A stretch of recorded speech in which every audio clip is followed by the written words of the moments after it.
So hello what's up guys, कैसे आप लोग? आई होप सब अच्छे होंगे। तो फिर से स्वागत करता हूँ और एक नया और स्टोरी वीडियो में, क्योंकि आज मैं दो स्टोरी सुनाने वाला हूँ। आई होप आपको स्टोरी सुनने में मज़ा आता होगा। अगर आता है तो प्लीज़ आप मेरे चैनल को सब्सक्राइब करके जा सकते हैं, क्योंकि ऐसी कमाल की स्टोरीज मेरे चैनल पे आती रहेगी। तो चलो आपका कीमती टाइम ना खराब करते हुए करते हैं वीडियो को शुरू। और इस कहानी का टाइटल है मोलिशा और मौली की हॉरर स्टोरी। हाय, मैं कृष्णा हूँ और मेरी टीम में है मेरी दोस्त जैसी। ये कहानी मोलिशा की है, जो 48 साल की, जो एक महिला है। मोलिशा की एक बेटी है जिसका नाम मौली है। मोलिशा और मौली दोनों एक साथ रहती है। मोलिशा ने मुझे 2 दिन पहले फ़ोन किया था, शायद उसको कोई समस्या थी। चलिए मैं आपको उससे लाइव बात करवाता हूँ। अभी कृष्णा ने बोला, हाय मोलिशा, मैं कृष्णा बात कर रहा हूँ। मुझे आपका मैसेज मिला था, बताइए मैं आपकी क्या सहायता कर सकता हूँ। मेरी बेटी पिछले कुछ दिनों से बदली है। उसका व्यवहार जानवरों जैसा हो गया है। रात को उसके कमरे से अजीब अजीब सी आवाज़ें आती हैं, कुछ गुर्राने की और दीवारों को खुरचने की। मुझे उसकी बहुत ही चिंता हो रही है। आप मेरी मदद कर सकते हैं? अभी कृष्णा ने उससे पूछा, क्या आप मुझे बता सकती हैं कि मौली के साथ कुछ ऐसा हुआ जिससे वो बहुत डर गई होगी, या बाहर कुछ घटना के बाद उसका व्यवहार बदल गया है? भी मोलिशा ने बताया, हाँ, मेरी बेटी 3 सप्ताह पहले किसी टूर के लिए बाहर गई थी। वहाँ से आने के बाद उसका व्यवहार बदल गया है। फिर कृष्णा ने बोला, ठीक है, आप अपना घर का एड्रेस हमें भेज दीजिए, हम कल शाम को आपके घर पर आएंगे। तभी मोलिशा ने बोला, ठीक है, मैं आपको अपनी जानकारी भेजती हूँ। आज मैं और जोशी दोनों मोनिशा के घर पर जाने वाले हैं। आखिर मौली को क्या हुआ है, ये हम आपको वहीं पर चलकर ही बताएंगे। शाम के समय अपनी कार लेकर मोलिशा के घर की ओर निकल गए। मोलिशा ने जिस एड्रेस को भेजा था वो एक सुनसान इलाका, सूखे पेड़ और पंछियों की चिल्लाने की आवाज। कोई शमशान घाट से कम डरावना नहीं लग रहा था वो जगह। हमने मोनिशा के घर पर जाकर उसका दरवाजा खटखटाया। अंदर से एक औरत आई। मैंने पूछा, क्या आप मोलिशा है? उस औरत ने हाँ कहकर हम दोनों को अंदर बुलाया। हमने मोलिशा से बात की और मौली के बारे में पूछा।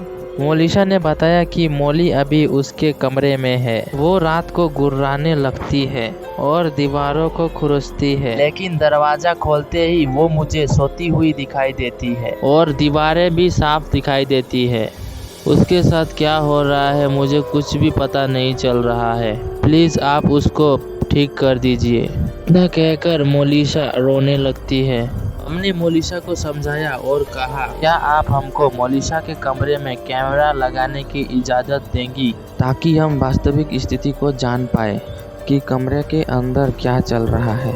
मोलिशा की परमिशन मिलने पर हमने अलग अलग 4 कैमरे अलग अलग 4 जगह पर लगा दिया था। जोशी और मैं उस रात उसी घर में सो गए। फिर रात को किसी की चलने की आवाज़ आई। मैंने जोशी को उठाया और उस आवाज़ को गौर से सुनने को कहा। हम दोनों को किसी की चिल्लाने की आवाज़ आ रही थी। वो आवाज़ मोलिशा की थी। जोशी पूरा डर चुकी थी, फिर भी मेरे कहने पर मेरे साथ बाहर आई। फिर हम दोनों मोलिशा के कमरे में गए। हमने देखा कि मोलिशा अपने कमरे में नहीं थी। हम उसके बिस्तर के पास गए और देखा तो ओ माय गॉड, उसके बिस्तर में खून से भरा हुआ था और बालों का गुच्छा भी वहाँ पे पड़ा हुआ था। हम दोनों दौड़कर मौली के कमरे में गए। मौली भी वहाँ पर अपने कमरे में नहीं थी। हमने सभी कैमरे को इकट्ठा किया और अपने पीसी से कनेक्ट किया। मतलब पीसी का मतलब यही होता है कि लैपटॉप या कंप्यूटर, ठीक है। सबसे पहले मौली का कैमरे को देखा। मौली अपने बिस्तर से उठी। उठते ही अपनी गर्दन को 180 डिग्री तक मोड़ लिया। ये तो कोई भूत ही कर सकता है। फिर मौली जोर जोर से गुर्राने लगी। इधर उधर घूमती हुई वो अपने दोनों हाथों से दीवारों को खुरचने लगी और जोर जोर से चिल्लाने लगी। ये तो मौली नहीं हो सकती, शायद मौली के अंदर कोई भूत घुस गया है। मौली अपने कमर से झुक गई, हाथों को लटकाते हुए कमरे से बाहर गई। कमरे से बाहर निकलते ही वो मोलिशा के कमरे के अंदर गई और उसे उसके बालों से पकड़कर उसे नोचने लगी। मौली ने मोलिशा के बालों को तोड़ दिया था और उसके गले को काटकर बिस्तर पर खून खूनी कर दिया था। इसके बाद मौली अपने कमरे में आई और कैमरे के पास आकर कैमरे को बंद कर दिया। उसके बाद क्या हुआ, हम उसका पता कैसे लगाएं, ये हमको समझ नहीं आ रहा था। हमने उसके निशानों के पीछा करने की कोशिश की, लेकिन थोड़ा दूर आगे जाकर कोई भी निशान नहीं था। हमने पूरा घर छान लिया, लेकिन वहाँ पर कोई नहीं था। हम दौड़कर घर से बाहर गए और लेकिन घर का दरवाजा भी अंदर से बंद था। हम अब आगे क्या करें, कुछ भी समझ में नहीं आ रहा था, इसलिए हम वहाँ से चले आए। मौली को क्या हो गया था? आखिर मौली ने अपने माँ पर हमला क्यों किया था? बहुत सारे सवाल हमारे दिमाग के अंदर में थे। अगर आपको ये सवालों के जवाब चाहिए तो फिर आप नीचे कमेंट करके बता सकते हैं। इसका अगला एपिसोड भी मैं लेकर आ जाऊंगा। तो आई होप आपको ये स्टोरी सुनने में अच्छा लगा होगा। अगर अच्छा लगता है तो प्लीज़ शेयर कर दीजिएगा, ठीक है। तो चलो बढ़ते हैं अगले स्टोरी की तरफ। तो दोस्तों, हमारी जो अगली स्टोरी है उसका नाम है प्रेत का साया। चलो आप कीमती टाइम ना खराब करते हुए करते हैं स्टोरीज को शुरू।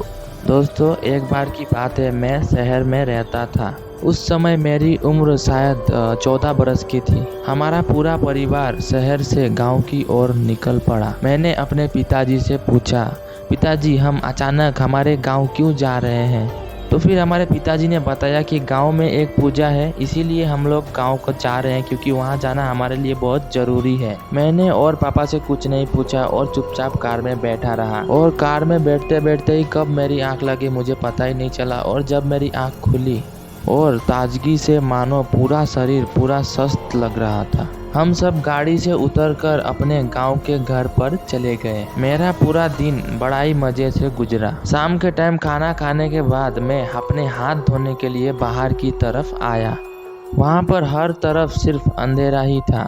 दूर दूर तक वहाँ पर कोई भी दिखाई भी नहीं दे रहा था। बस लोगों के घर के बाहर एक बत्ती जल रही थी और बाकी हर तरफ अंधेरा ही था। तभी मैंने देखा कि जंगल में दूर एक जगह आग जल रही है। मैं देखकर चौंक गया। मुझे लगा ऐसे तो पूरा जंगल जल जाएगा। मैं भागकर घर के अंदर गया और जाकर सबको जब ये बात बताई तो ऐसा लगा मानो किसी को मेरी बातों से कोई फर्क ही नहीं पड़ रहा है, जैसे कि जंगल में आग लगाना बड़े ही नॉर्मल बात है। तभी थोड़ी देर बाद मेरी दादी ने मुझे बताया कि उसे भूत का उठना कहते हैं। सच मानो तो दादी की ये बातें सुनकर मैं तो वहाँ पर हंस पड़ा। तभी दादी ने बोला, हंसो मत, चुपचाप सो जाओ। बार बार तुम उधर मत देखना, नहीं तो वो तुम्हारे पास आ जाएगा। मैं दादी की बातें सुनकर हंसता हुआ चुपचाप सो गया। अगले दिन गांव में पूजा थी, पर मैं उस दिन पूजा में नहीं गया और मैं चुपचाप जाकर खिड़की के पास बैठ गया। मेरे साथ गांव के 2 और भी बच्चे थे। हम आराम से बैठकर बातें कर रहे थे कि तभी मेरी नज़र खिड़की के बाहर की ओर जंगल पर गई। ठीक कल की तरह ही वहाँ पर आग जल रही थी। मैंने अपने दोस्तों से कहा कि जंगल में रोज आग कौन लगाता है? तब उन दोनों ने वही दादी वाली बात बोली कि वहाँ पर भूत होते हैं। यहाँ पर सब कहते हैं कि आग जलने से वहाँ पर भूत उठ रहा होता है। मैंने तभी अचानक उनसे कहा कि तो चलो फिर हम लोग जाके और वहाँ से देख कर आते हैं, घर पर कोई नहीं है, चलो चलते हैं। वो दोनों ने जंगल में जाने से मना कर दिया। तो मैंने गुस्से में आकर उन दोनों को अपने घर जाने के लिए कहा। तो फिर वो दोनों कहने लगे, ठीक है फिर हम भी चलेंगे, लेकिन हम दूर से देखकर ही वापस आ जाएंगे। मैंने कहा ठीक है, पहले चलो तो सही। हम तीनों जंगल की ओर भागे जहाँ पर वो आग जल रही थी। हम भागते भागते वहाँ तक पहुँचे तो जाकर देखा वहाँ पर तो ऐसा कुछ भी नहीं था। और फिर मेरे दोनों दोस्त वहीं पर रुके और फिर कहने लगे कि हम अब आगे नहीं जाएंगे। पर मैं धीरे धीरे आगे की ओर बढ़ने लगा। चारों तरफ देखा पर आग वहाँ पर कहीं नहीं थी। और जैसे ही मैं घर जाने के लिए वहाँ से मुड़ा तो मेरे दोस्त मुझे देखकर बड़ी ही जल्दी से वहाँ से भागे। और अब मेरी भी कानों में आग जलने की आवाज़ साफ साफ आने लगी थी।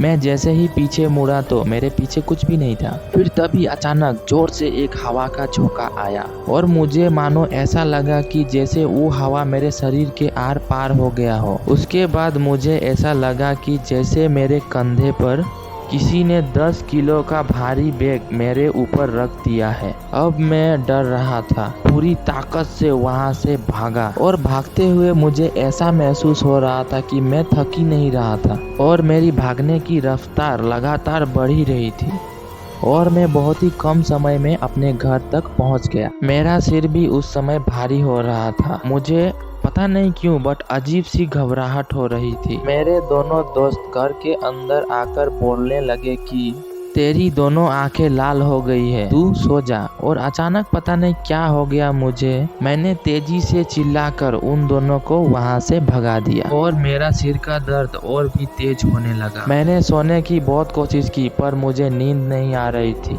1 घंटे में ही मेरे दादाजी वहां आ गए। उन्होंने मुझे देखा तो पता नहीं क्यों मुझ पर गुस्सा हो गए और पूछने लगे कहाँ गया था। मैं कुछ भी बोल नहीं पा रहा था।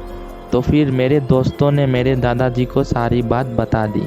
तभी दादाजी ने मंदिर से कुछ धूप की राख उठाकर मेरे माथे पर लगाकर कुछ मंत्र पढ़ने लगे और फिर मंत्र के खत्म होते ही दादाजी जोर से चिल्लाए और मेरे शरीर में एक झटका सा लगा। फिर दादाजी ने अपने हाथ पर बची राख को फूंक मारकर बाहर फेंक दिया। के बाद मुझे मेरे दादाजी ने बताया कि इसके बाद अकेले कभी जिंदगी में भी वो जगह पर मत जाना। कभी कुछ हवा या साया हमारे साथ हमारे घर पर आ जाते हैं। और उन्होंने ये भी बताया कि अगर मैं सही समय पर नहीं आता तो वो हमारे घर पर जगह बना लेता और वो फिर हमारे घर से आसानी से वापस नहीं जाता। तो दोस्तों आप लोगों को ये 2 स्टोरी सुनने में कैसी लगी आप लोग कमेंट करके बता सकते हैं। आप लोगों का कमेंट का इंतजार रहेगा और ऐसी धुआंधार स्टोरीज के लिए आप मेरे चैनल को सब्सक्राइब करके जा सकते हैं क्योंकि मैं ऐसी हॉरर कमाल की स्टोरीज में लेके आता रहूंगा। ठीक है, तो चलो मिलते हैं नेक्स्ट वीडियो में, तब तक के लिए बाय बाय, जय हिंद, वंदे मातरम।